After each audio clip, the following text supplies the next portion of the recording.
My name is Trudy Ederle. I was born in 1914, in a New York sinking in the mud of an economic crisis. One day, I witnessed a passenger ship on fire. So many women, trapped by their inability to swim, lost their lives before my very eyes. That moment changed me forever. I told my mother I wanted to learn to swim. Doctors had said my measles would take me before the night was over, but inside me burned a fire that refused to go out. With my mother's support, my sister and I learned to swim. And soon, I discovered a love for the water that was stronger than anything else in my life. By 1924, I had won local, state, and national titles, and finally earned a place on the U.S. Olympic team bound for Paris. But the games were nothing like I'd imagined.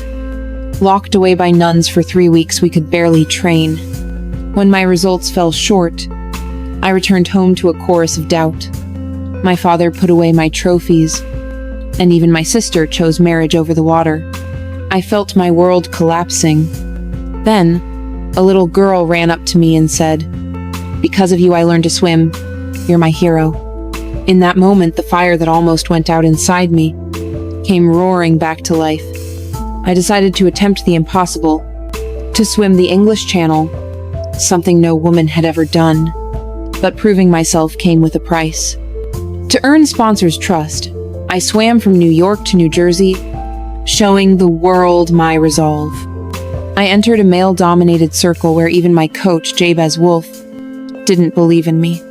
He restricted my food, insisted I maintain a proper image, and, during my first channel attempt, drugged my tea with seasickness medicine.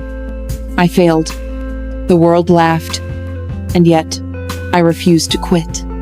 I found allies in my father, my sister, and the legendary Bill Burgess, who trained me for a second attempt. This time, I knew my enemy, the channel itself. I packed my body with fat to survive the cold, and steeled my mind against failure. When I dove into those frigid waters, I felt not fear but resolve. Halfway through, a swarm of red jellyfish stung me until my body burned like fire.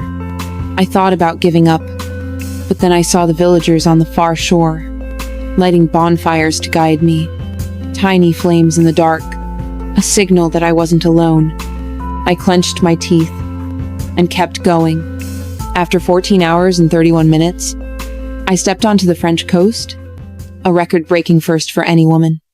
Tears mixed with seawater.